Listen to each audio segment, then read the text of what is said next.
ನಮಸ್ಕಾರ ಸ್ನೇಹಿತರೆ, ಆರ್ಸಿಬಿ ಮತ್ತೆ ಸಿಎಸ್ಕೆ ನಡುವೆ ನಡೆದ ರೋಚಕ ಪಂದ್ಯದಲ್ಲಿ ಆರ್ಸಿಬಿ ತಂಡ ಸಿಎಸ್ಕೆ ತಂಡವನ್ನು ಅಕ್ಷರಶಃ ಧೂಳಿಪಟ ಮಾಡುವ ಮೂಲಕ ಭರ್ಜರಿಯಾಗಿ ಗೆದ್ದು ಬೀಗಿದೆ. ಆರ್ಸಿಬಿ ತಂಡ ಈ ಪಂದ್ಯವನ್ನು ಗೆದ್ದ ನಂತರ ಸದ್ಯದ ಐಪಿಎಲ್ 2026ರ ಹೊಸ ಪಾಯಿಂಟ್ ಟೇಬಲ್ ಯಾವ ರೀತಿ ಇದೆ, ಯಾವ ತಂಡ ಸದ್ಯ ಯಾವ ಸ್ಥಾನದಲ್ಲಿದೆ, ಇದರ ಬಗ್ಗೆ ಸಂಪೂರ್ಣ ಮಾಹಿತಿಯನ್ನು ಈ ವಿಡಿಯೋದಲ್ಲಿ ತಿಳಿದುಕೊಳ್ಳೋಣ. ದಯವಿಟ್ಟು ವಿಡಿಯೋ ಕೊನೆಯ ತನಕ ನೋಡಿ ಮತ್ತೆ ಇತರರಿಗೂ ಕೂಡ ಶೇರ್ ಮಾಡಿ. ಅದಕ್ಕೂ ಮುನ್ನ ಸ್ನೇಹಿತರೆ, ನೀವು ಕೂಡ ಟೀಮ್ ಡೇವಿಡ್ ಅವರ ಸ್ಫೋಟಕ ಬ್ಯಾಟಿಂಗ್ ಗೆ ಒಂದು ಮೆಚ್ಚುಗೆ ವ್ಯಕ್ತಪಡಿಸುತ್ತಿದ್ದರೆ ಈ ವಿಡಿಯೋಗೆ ಒಂದು ಲೈಕ್ ಮಾಡಿ. ಮತ್ತೆ ನಿಮ್ಮ ಪ್ರಕಾರ ಆರ್ಸಿಬಿಯ ಗೆಲುವಿಗೆ ಪ್ರಮುಖ ಕಾರಣವನ್ನು ನಮಗೆ ತಪ್ಪದೇ ಕಮೆಂಟ್ ಮೂಲಕ ತಿಳಿಸಿ. ಸ್ನೇಹಿತರೆ, ಆರ್ಸಿಬಿ ಮತ್ತೆ ಸಿಎಸ್ಕೆ ನಡುವೆ ನಡೆದ ಮಹತ್ವದ ಪಂದ್ಯದಲ್ಲಿ ಮೊದಲು ಬ್ಯಾಟಿಂಗ್ ಮಾಡಿದಂತ ಆರ್ಸಿಬಿ ತಂಡ ನಿಗದಿತ 20 ಓವರ್ಗಳಲ್ಲಿ ಬರೋಬ್ಬರಿ 250 ರನ್ಗಳನ್ನು ಕಲೆ ಹಾಕಿತ್ತು. ಆರ್ಸಿಬಿ ಪರ ಸ್ಫೋಟಕ ಬ್ಯಾಟಿಂಗ್ ನಡೆಸಿದ ಟೀಮ್ ಡೇವಿಡ್ ಅವರು 25 ಎಸೆತಗಳಲ್ಲಿ 8 ಸಿಕ್ಸರ್ ಮತ್ತೆ 3 ಬೌಂಡ್ರಿಗಳ ನೆರವಿನಿಂದ 70 ರನ್ ಸಿಡಿಸಿ ಮಿಂಚಿದ್ದಾರೆ.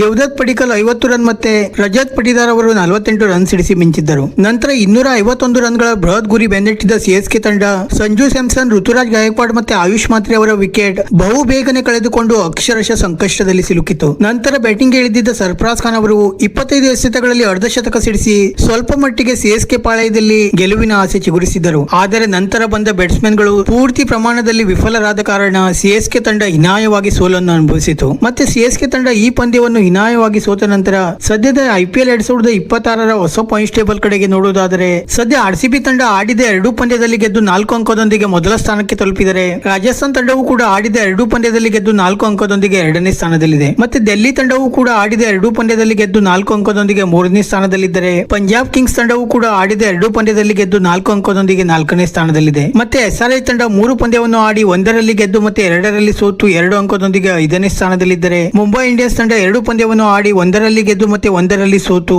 2 ಅಂಕದೊಂದಿಗೆ 6ನೇ ಸ್ಥಾನದಲ್ಲಿದೆ. ಮತ್ತೆ ಎಲ್ಎಸ್ಜಿ ತಂಡ 2 ಪಂದ್ಯವನ್ನು ಆಡಿ 1ರಲ್ಲಿ ಗೆದ್ದು ಮತ್ತೆ 1ರಲ್ಲಿ ಸೋತು 2 ಅಂಕದೊಂದಿಗೆ 7ನೇ ಸ್ಥಾನದಲ್ಲಿದ್ದರೆ, ಗುಜರಾತ್ ತಂಡ ಆಡಿದ 2 ಪಂದ್ಯದಲ್ಲಿ ಸೋತು ಸದ್ಯ 8ನೇ ಸ್ಥಾನದಲ್ಲಿದೆ. ಮತ್ತೆ ಕೆಕೆಆರ್ ತಂಡವು ಕೂಡ ಆಡಿದ 2 ಪಂದ್ಯದಲ್ಲಿ ಸೋತು ಸದ್ಯ 9ನೇ ಸ್ಥಾನದಲ್ಲಿದ್ದರೆ, ಸಿಎಸ್ಕೆ ತಂಡ ಆಡಿದ 3 ಪಂದ್ಯದಲ್ಲಿ ಸೋತು ಸದ್ಯ ಪಾಯಿಂಟ್ಸ್ ಟೇಬಲ್ ನಲ್ಲಿ ಕೊನೆಯ ಸ್ಥಾನದಲ್ಲಿದೆ. ಸ್ನೇಹಿತರೆ, ಇದಾಗಿತ್ತು ಸದ್ಯದ ಐಪಿಎಲ್ 2026ರ ಹೊಸ ಪಾಯಿಂಟ್ಸ್ ಟೇಬಲ್. ವಿಡಿಯೋ ಇಷ್ಟ ಆಗಿದ್ದರೆ ಲೈಕ್ ಮಾಡಿ ಮತ್ತೆ ಚಾನೆಲ್ ಅನ್ನು ಸಬ್ಸ್ಕ್ರೈಬ್ ಮಾಡಲು ಮರೆಯಬೇಡಿ.